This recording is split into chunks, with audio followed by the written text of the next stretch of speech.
Okay guys, time's up. So we had 60 questions of English sent to you on WhatsApp, and you had 30 minutes to solve as many questions as you can. And most of the questions were extremely short ones. So I hope you should have been able to complete almost the entire exercise. Yes? So how did you find it? How were these questions? Very simple. Okay. Easy. Good. Fine. But just marking the answers to many of the questions is not enough. We have to also check whether they are right or wrong. Correct? So we are going to take a look at each of these questions, see what their answers should have been. Right? We will also solve any question if you have a doubt in it. Else I will give you the answers. And let's see how many of these questions we manage to get right at the end. So we start with the first 5 synonyms. So for a warrior, obviously soldier. Distant is far. Adversity is misfortune. Fake is imitation. And indict is to accuse somebody. The word indict we must have seen recently in a lot of US news, right? The former president was indicted for a lot of things, and there was an impeachment process. So the first 5, A, C, B, C, you could have got at least 4 out of 5, if not all of them, and it would have taken you less than 2 minutes. In less than 2 minutes, you should have got at least 4 out of these 5 questions. Right? I don't think there should be any doubt in this. So I'll quickly move on to the next set of questions. Right? If there are any doubts in any question, then you can definitely stop me and ask. Else, I will assume that you have understood it and move on to the next set of questions. So the next set of 5 questions was the set of antonyms. Antonyms is opposite words. So when you are obeying something, then the opposite, a slave obeys. So a master orders. Fraudulent, fraud se related. So opposite is genuine. Flagitious. Now this is not a very easy word. Flagitious is someone who is like evil or wicked. So the opposite of that would be innocent. Belittle is to try to show somebody as a small one, to try to small someone. So the opposite is to show someone big or show something as big. That is to exaggerate. And startled, when somebody is surprised, then that person is startled. So relaxed is the opposite of that. So the 5 opposites for obeying, ordering, for fraudulent, genuine, flagitious, innocent, belittle, exaggerate, and startled. The opposite is relaxed. Should have got this 5. So again, you could have got at least 3, if not more, out of 5. And again, you could have got it in, let's say, about 2 minutes. Right? Simple vocabulary, first 10 questions in less than 5 minutes. You could have solved the first 10 questions very easy. Now, moving on to the next set. The next set of 5 questions was the foreign words. So, an enfant terrible, although enfant looks similar to infant, an infant in English is a child. The phrase enfant terrible is used for any person whose behavior is very outrageous, right? So for 11, we don't use the word enfant terrible only for children. Even adults, if their behavior is very outrageous, we call it an enfant terrible. For example, we say that in Bollywood, many of the old actors behave enfant terrible, right? So they throw tantrums, zid pakadte hain. So such behavior wala people are called enfant terrible. Now, mano a mano. Enfant terrible, it's not a controversial person. It's a person who is not well behaved. A person who is outrageous, right? Controversial person has a different meaning. Enfant terrible is a person जो एकदम जिद्दी है, अड़ियल है. A person who throws tantrums a lot. That is enfant terrible. Yes, Anmol? Okay. So, mano a mano, Spanish roots. Mano a mano means face to face, right? That means directly, amne samne. He wanted to fight me mano a mano. That is face to face, which means directly. Nom de guerre. Nom is simply name. So nom de guerre is a pseudonym, a pen name. Sometimes authors, they write under different names. So that is a nom de guerre or a pseudonym or a pen name. Persona non grata. When a person is banished, a person is no longer welcome, he is persona non grata. So supposing you banish you tell a person, you throw a person out of your house and you tell that person, mere ghar wapis kabhi mat aana. That means you are declaring that person as persona non grata. That means that person is no longer welcome. So nom de plomb, let's see, Surya is asking nom de plomb. Plomb here means pen, right? Plomb is French for pen. So nom de plomb is also a pen name. Nom de guerre is undercover name or pseudonym, right? So they're very similar. The concept is very similar. Nom de plomb literally means pen name. Nom de guerre, right? Guerrilla warfare, undercover, something which is hidden. So nom de guerre is a pseudonym or another name, a hidden name for a person. Very similar to that, Surya. Sotto voce. Voce, of course, viva voce. Voce means voice. So when you are speaking softly, when you are whispering, that is sotto voce or sotto voce. So that is in a quiet voice. Right? So here you could have got, let us say 2 out of 5. Even if you did not get them, it's okay because these are not commonly used words unless you know them. But this also means that now you have to take a look at all the foreign based words given in the vocabulary book. There is some vocabulary material provided to you containing word lists. Open them. In one of them, there is a list of foreign words commonly used in English. So it is time you started going through those words as well. Chalo. The next 5. Now it is fill in the blanks, right? 16 to 20 and 21 to 25. We literally have fill in the blanks questions. Okay. So here it's easy. The principal advantage having a clear-cut objective business is that it does not derail. The enterprise does not stray from the direct route.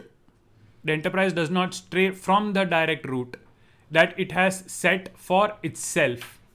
Enterprises with well-defined objectives can conveniently undertake production and follow long-range development policies.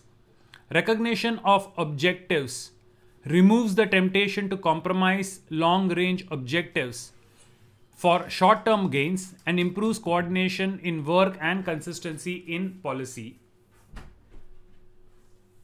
So these are the 5 fill in the blanks for 16 to 20. For questions 16 to 20, this is how we can fill in the blanks.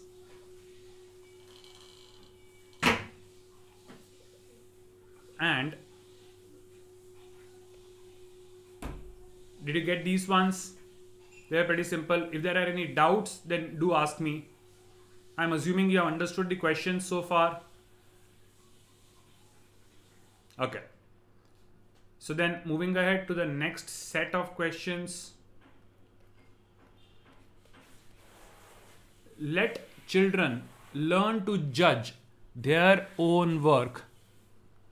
A child learning to talk does not learn by being corrected all the time.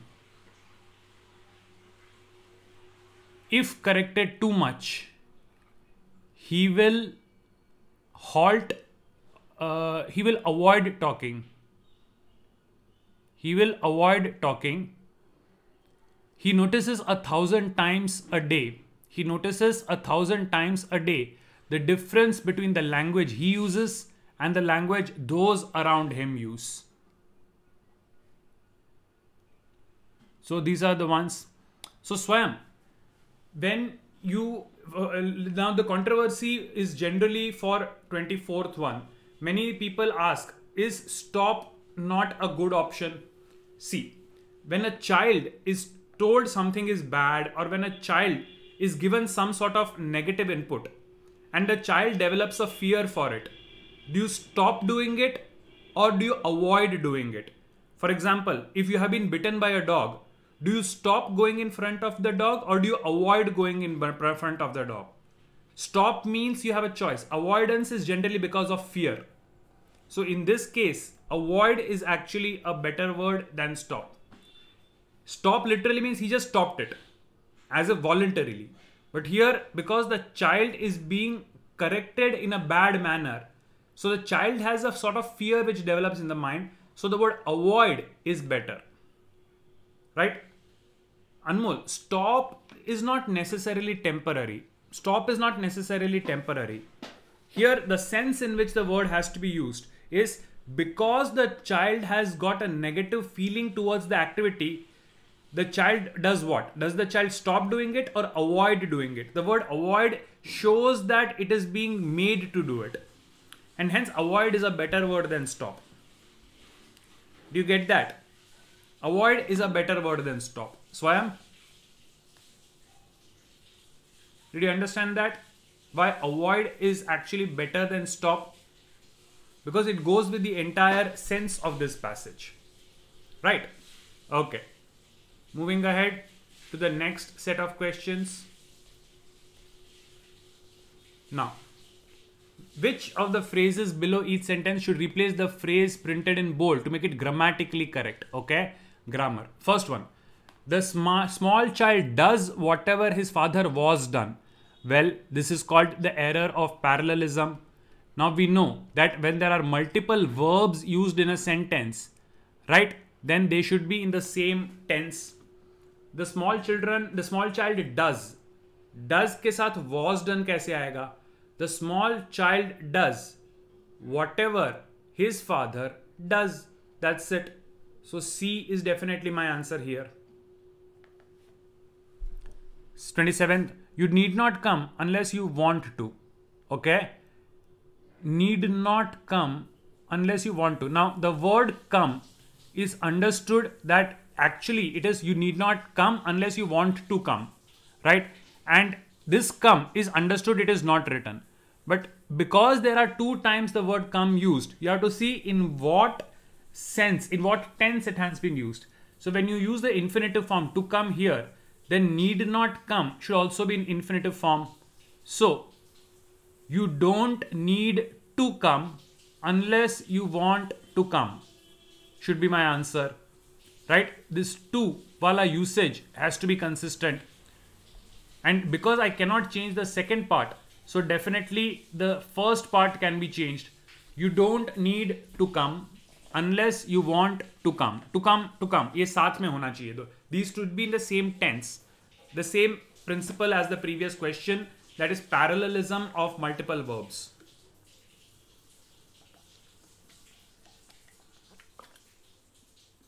Did everybody get this one? What is meant by parallelism of multiple verbs?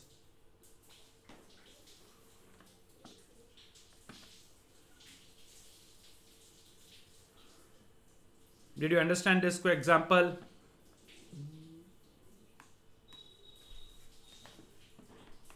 Okay. Next one. There are not many men who are so famous that they are frequently referred to by their short names. There is no such thing as short names. If somebody is famous like Mahendra Singh Dhoni, you call him MSD. That is, you call him by his initials.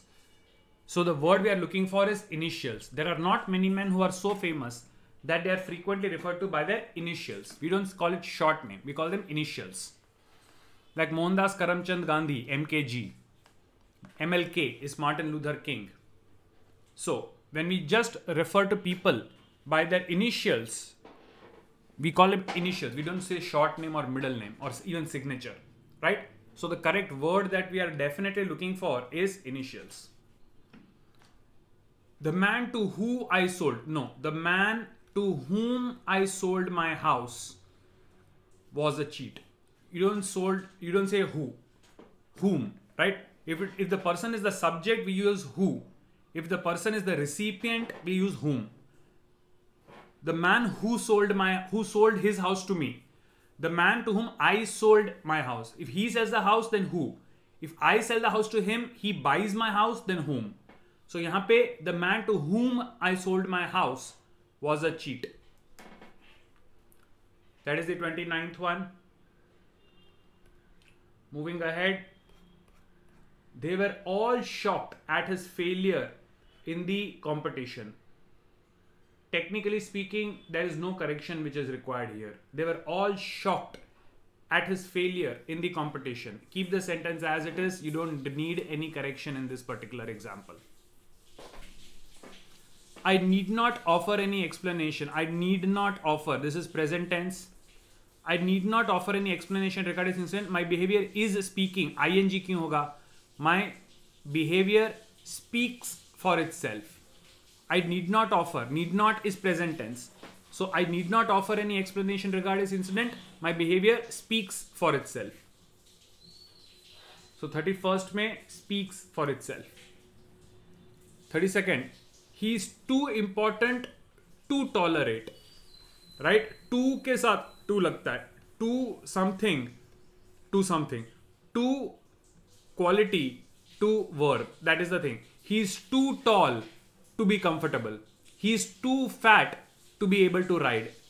She is too sick to be able to work. So too important to tolerate. It literally means he's so important that he cannot tolerate. So too important to tolerate. So definitely 32nd में A is my answer. 33rd, the population of Tokyo is greater than that of any other city. Again, there is no correction required in this one. E should be your answer. The population of Tokyo is greater than that of any other town in the world. Did you get till the 33rd one? Okay. Then the last two corrections wala. The performance of our players was rather worst than I expected. Worst is superlative degree, right? But you are comparing it with somebody, so worst nahi aayega. It was worse than I had expected. It was worse than I had expected. So B.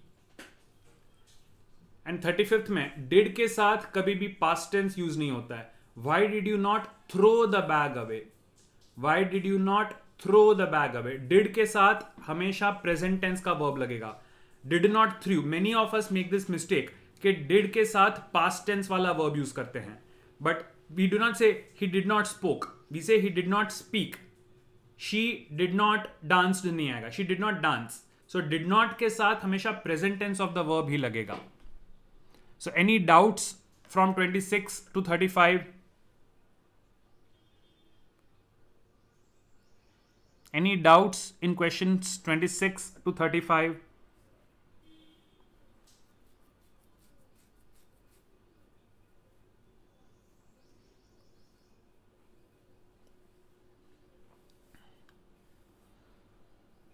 No doubts, questions 26 to 35. Okay. Then we move on to the next set. Spellings. Okay. So this,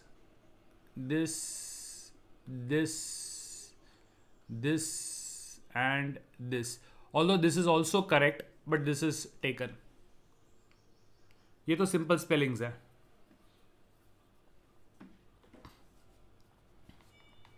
Hope we got till the 40th one.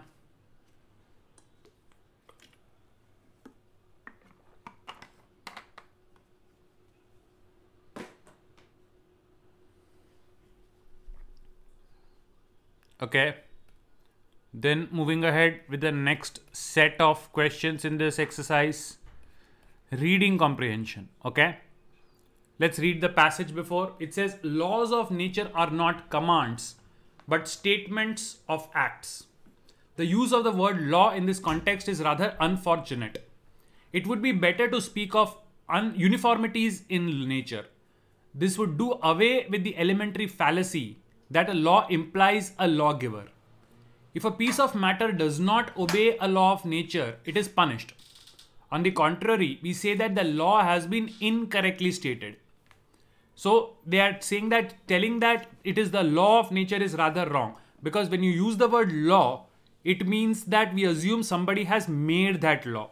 So we don't, and law mein, there is no person who has created in nature. There is no person who creates this law, right?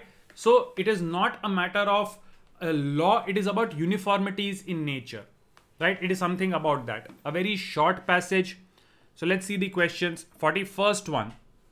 If a piece of matter violates nature's law, why is it not punished? A piece of matter, if it violates nature, then it is not punished because there is no person who made the law. So there is no superior being to enforce the law of nature, right? It is given that there is no person who is a lawgiver. So there is no person who can enforce it, and hence it cannot be punished. 42nd, how are laws of nature different from man-made laws? Well, laws of nature actually are not laws, they are facts of nature. So A is my answer again. A is my answer in this case. Right? 41st B, 42nd A. Then moving ahead to the next couple of questions. 43rd, the law of nature based on observation, right, is subject to change in the light of new facts. If you take a look at last one, right, if a piece of matter does not obey a law, it is punished. But on the contrary, we say that law has been incorrectly stated, which means it can change. So 43rd, when we talk about laws of nature, then the laws of nature are always subject to change. When new facts come, they can be changed. And the author is not happy with the word law. The author is not happy with the word law because it implies a lot of rigidity and harshness. Sorry, 44 nahin. 44 should be B, I guess.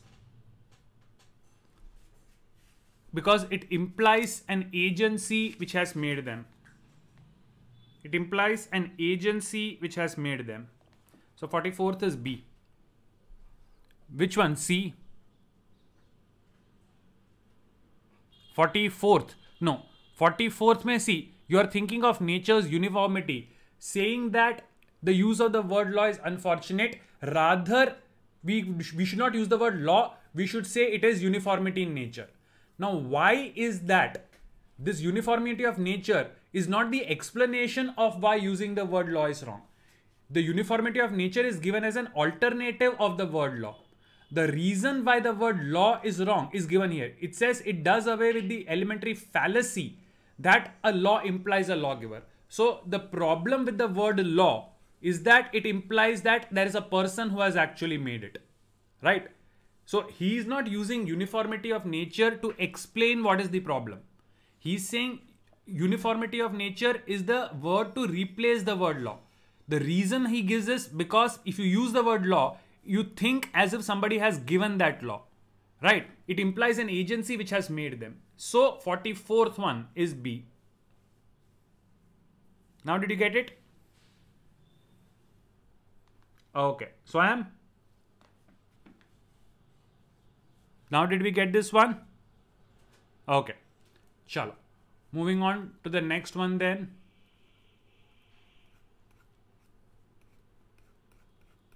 Okay, male lions are rather reticent. Reticent is about lazy. They are rather reticent about expanding their energy in hunting. More than 3/4 of the kills are made by lionesses in front, tensely scanning ahead. The cubs lag playfully behind and the males bring up the rear, walking slowly. Their massive heads nodding with each step as if they were bored with the whole matter. But slothfulness, laziness may have survival value. With lionesses busy hunting, the males function as guards for the cubs, protecting them particularly from hyenas. Okay, easy passage. First one. According to the passage, male lions generally do not go hunting because they save their vigor or energy for other things. Very clearly the passage says that it is not laziness because of which they don't. It is actually because they are using their energy for other things. So definitely 45 is C. Now, male lions protect their cubs from whom? It says protect them particularly from hyenas. So more from hyenas than any other enemy. So 46 is definitely D. 45 is C. 46 is definitely D. Then we move ahead to the next questions in the set. Lionesses go for hunting. The entire description is given. Lionesses hunt, cubs are following them, males come at the end. That means everybody is involved. So they go with their cubs and male partners. They go with their cubs and male partners. And when lionesses go in search, they are very obviously cautious, right? They are very tense. The word tense has been used, which means cautious. So this was definitely a very easy passage to understand. This was definitely a very easy passage to understand.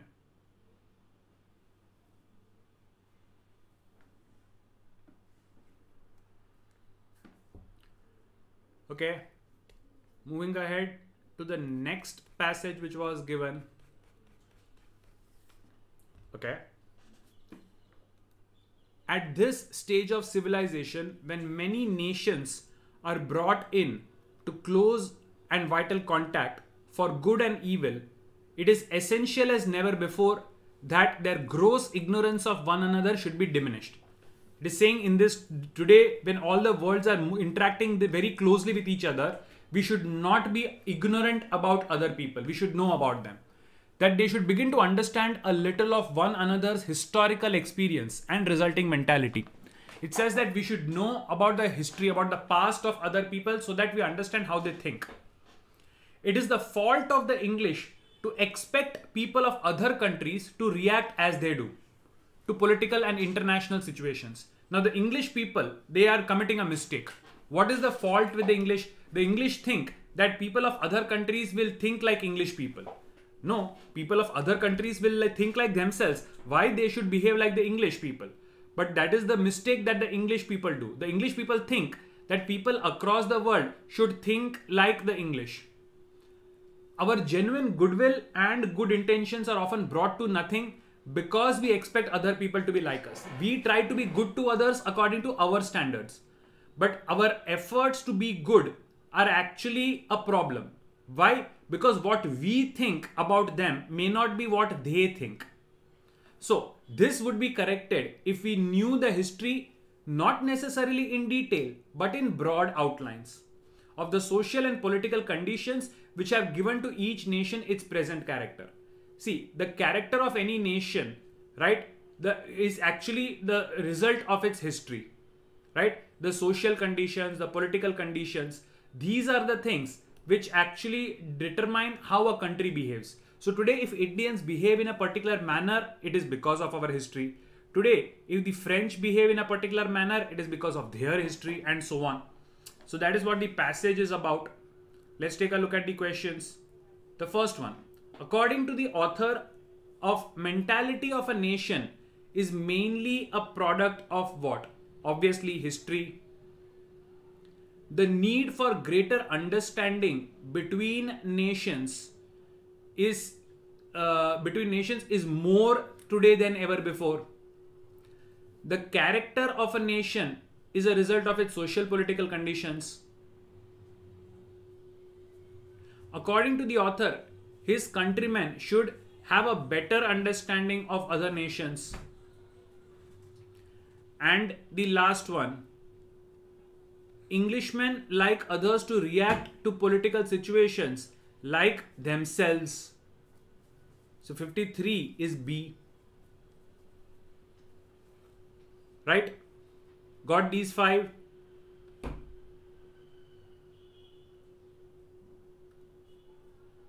Got the 5 answers? Easy passage it was. Are we together? Okay. Chalo. Let's take a look at the next passage then.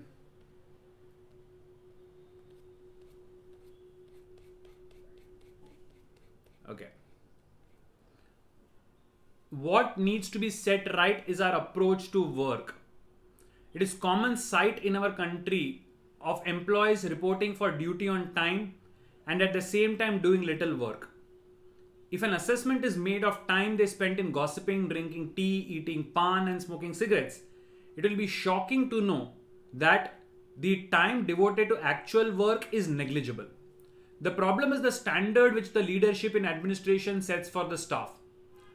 Forgot the ministers because they mix politics and administration. What do top bureaucrats do? What do the below down officials do? The administration setup remains weak mainly because the employees do not have the right example to follow, and they are more concerned about being in the good books of the bosses than doing work. Now guys, this passage you may have seen somewhere before. I think in one of the examples I may have done this passage before. Anyway, it is easy to understand. So the first one, the employees in our country, well, they come to office on time, but they don't do the work. They are not late. They come to office on time, but they don't do the work. So punctual, but not duty conscious. Well, according to the writer, the administration is more or less ineffective. Right? He's complaining that bosses ही ठीक नहीं है, तो नीचे वाले employees थोड़ी ना कुछ ढंग से काम करेंगे. The word assessment definitely means evaluation. The leadership in administration obviously is of poor standard according to the author. And the central idea of the passage is that the employees must change their outlook towards work. Right? That's the central idea of the passage B. So these are the 5 for this particular passage. These are the answers for this particular passage. Correct?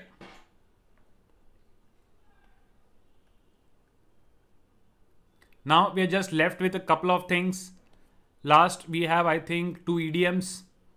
First one, to make a clean breast of. So if you have done something and you confess without holding anything back, that is to make a clean breast of. If you have committed a crime and you go and tell everything, then you have made a clean breast of things.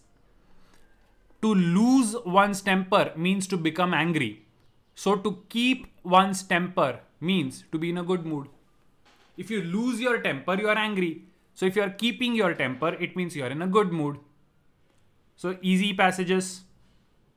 So guys, your score in this test, and there were, let's say, exercise out of 40 should be 40 plus, and you should have been able to complete it in less than 30 minutes, right? You did have only 30 minutes, but you should have been able to complete a majority of the questions and your score should have been 40 plus. So guys, what I want you to do is at the end of the class today, after the class is done, send me your scores on the WhatsApp number, right? You know the number from which you get the message. I want you to write your name, then the number of correct answers, the number of wrong answers, and the number of answers, number of questions you did not attempt, right? So correct kitne hain, wrong kitne hain, and unattempted kitne hain. I want you to write it in WhatsApp and send it to me after the class is over today. 40 plus is the minimum passing marks that I will consider. If you scored less than 40, then though it is very, very low. Anything above that is minimum marks which I expect. If you're in the 50s, then that is decent. Right? So I'll put up the answer key in case somebody missed out some of the questions if you want to confirm, right? Else, most of this session was this. So we can take a break, but we'll continue with the same ID password. I will continue with the same ID for the math session. It's 9, almost 9:10 by my watch. So we take a 10-minute break. 9:20 promptly we will be back, and we will be solving the timed exercise for mathematics. So I put up the answer key on the screen right now for those who want to check. We can take a quick 10-minute break. The same ID will continue for the session, and we will be doing math practice examples from the topics which you have already covered so far, right? So it will be a timed exercise. We come back at 9:20. So that will be a timed one. For every single question you only get 75 seconds or something. So it won't be that you have to pay attention to the screen for the questions. It won't be PDF based.